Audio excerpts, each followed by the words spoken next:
Welcome to my channel. बेटा आज हम करेंगे क्लास 7th की मैथ्स की वर्कशीट नंबर 17 जो कि आपकी 24 नवंबर की है। आज भी हम त्रिभुज की रचना करना सीखेंगे। अब आपको आंसर्स देने हैं कुछ जो आप खुद करेंगे। एक त्रिभुज की रचना के लिए कितने स्वतंत्र घटकों की आवश्यकता होती है, यानी कि आपको कितनी चीज़ें चाहिए। 3 चीज़ें चाहिए, या तो तीनों की साइड चाहिए, या 2 साइड एक एंगल चाहिए, या 2 एंगल एक साइड चाहिए। ठीक है। 6, 10 और 8 सेंटीमीटर का एक त्रिकोणीय पोस्टर बनाना है, यानी कि आपको एक 6 सेंटीमीटर, 10 सेंटीमीटर, 8 सेंटीमीटर का एक त्रिभुज बनाना है। उसको फिर आपको काटना है, पोस्टर बनाना। उस पोस्टर पे आपको क्या लिखना है? रेड लाइट ऑन, गाड़ी बंद का नारा लिखना है। इसका थर्ड है कि रजत है जो एक त्रिभुज बनाना चाहता है 6 और 3 और 2 सेंटीमीटर का, लेकिन वह उसकी रचना नहीं कर पाया। क्यों नहीं कर पाया? देखिए, हम एक चीज़ जानते हैं, त्रिभुज के दो त्रिभुज के 2 भुजाओं का योग जो होता है वो तीसरी भुजा से बड़ा होना चाहिए। लेकिन आप यहाँ पे मैं 3 और 2 को जोड़ती हूँ तो ये होता है 5। क्या ये 5 6 से बड़ा है? नहीं है। तो आप लिखेंगे 5 जो है वो 6 से बड़ा नहीं है, इसलिए त्रिभुज की रचना नहीं हो सकती है। ठीक है। चलिए, अब आपको एक एग्जाम्पल दे रखा है, एक त्रिभुज की रचना करनी है जिसकी लंबाई दे रखी है एक्स वाई, आपको दे रखा है 6 सेंटीमीटर, एक्स दे रखा है 30 और वाई दे रखा है 100। सबसे पहले आप क्या करेंगे? एक्स वाई 6 सेंटीमीटर स्केल से नापेंगे। इसके बाद डी की सहायता से एक्स पे 30 डिग्री का कोण बनाएंगे। ये देखिए 30 का बना दिया। अब आप वाई पे बनाएंगे 100 डिग्री का कोण। यहाँ से 100 डिग्री का बना दिया, इसको और लंबा लेके जाएंगे, यहाँ कट करेगा तो एक्स वाई ये होगा बेटा आपका जेड। तो ये देखिए आपका ट्राइंगल बन गया। एग्जाम्पल 2 आपको दिया हुआ है, एक त्रिभुज है जिसमें एल एम एन समकोण है, यानी कि जो एम है ये समकोण है। समकोण का मतलब कितना होता है? 90 डिग्री का है। ठीक है। तो और एल एन आपका कितना है? 5 सेंटीमीटर। एल एन आपका कितना है? 5 और एम एन है आपका 3। तो आप लेंगे एम एन, हमने 3 ले लिया। एम यानी कि यहाँ पे आपको 90 डिग्री का कोण बनाना है, ये बन जाएगा।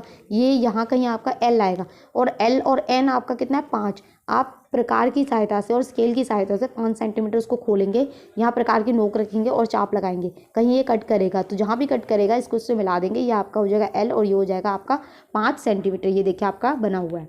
ठीक है, बहुत ही ईजी है। चलिए क्वेश्चंस करते हैं बेटा। फर्स्ट क्वेश्चन है, ट्राइंगल पी क्यू आर की रचना कीजिए।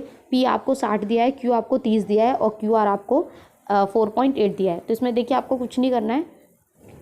सबसे पहले आपको एंगल पी दिया, यानी कि आपको त्रिभुज बनाना है पी क्यू आर।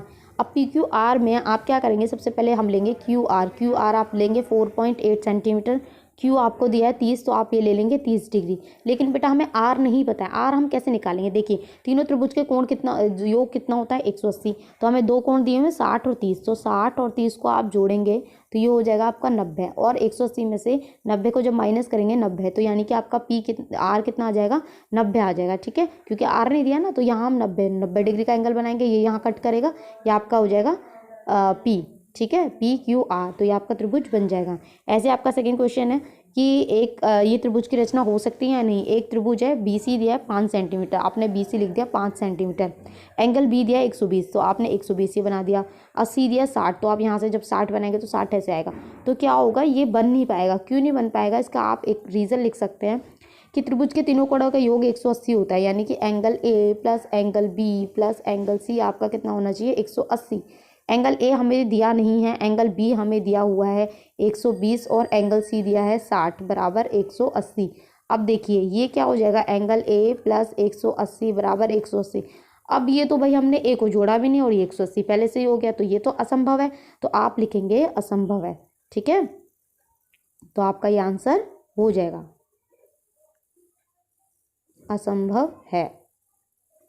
चलिए मैं इनके आंसर्स दिखा देती हूँ, आंसर्स किए हुए हैं मैंने। बेटा आपका जो फर्स्ट क्वेश्चन है उसमें बोला गया है कि एक ट्राइंगल है P Q R, angle P 60 है, एंगल क्यू 30 है और एंगल जो क्यू आर की डिस्टेंस है वो 4.8 है। मैंने रफ स्केच बनाया है, क्यू 30 ले लिया। अब हम क्या करेंगे? हमें पी पता है लेकिन हमें आर पता होना चाहिए। आर के लिए हम क्या करेंगे? हमें पता है ट्राइंगल के तीनों एंगल जो होते हैं उनका सम कितना होता है? 180 होता है। तो angle P plus Q plus R कितना हो गया? 180 हो गया। 60 plus 30 plus R is equal to 180। 90 है, 60 plus 30 90 plus R is equal to 180। 80 में से माइनस करेंगे 90 को, तो आपका आंसर आएगा 90, यानी कि हमारा एंगल आर क्या हो गया? 90। अब आप क्या करेंगे बेटा? क्यू आर आप लेंगे 4.8 सेंटीमीटर, स्केल से नाप लेंगे। इसके बाद में क्यू हमारा है 30 डिग्री। ठीक है, तो यहाँ पे आप इसको ऐसे रखेंगे, यहाँ से 30 पे यहाँ पे डॉट लगाएंगे और इसको आप मिला देंगे, तो ये आपका हो जाएगा 30 डिग्री का एंगल। अब हमारा क्यू जो है वो है हमारा 90 डिग्री।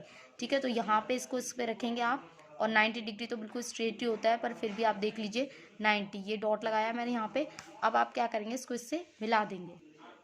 ठीक है, अब ये मैंने मिला दिया, तो अब आपका बेटा ये क्या हो जाएगा P, ठीक है, और ये एंगल हो गया आपका 90 डिग्री, तो ये आपका बन गया है। सेकंड क्वेश्चन बेटा आपको दिया है कि एक ट्राइंगल है ABC जिसमें उसके दो कोण दिए हैं B और C, 120 को 60 दिया, उन्होंने पूछा क्या वो ट्राइंगल बन सकता है या नहीं बन सकता है। अब देखिए जो ट्राइंगल के होते हैं, त्रिभुज के तीनों कोणों का योग 180 होता है ABC।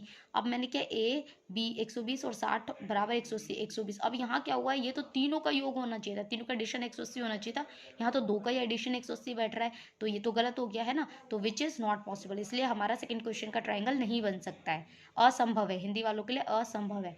ठीक है बेटा, बहुत ही ईजी है क्योंकि ये लीनियर पेयर बन गया।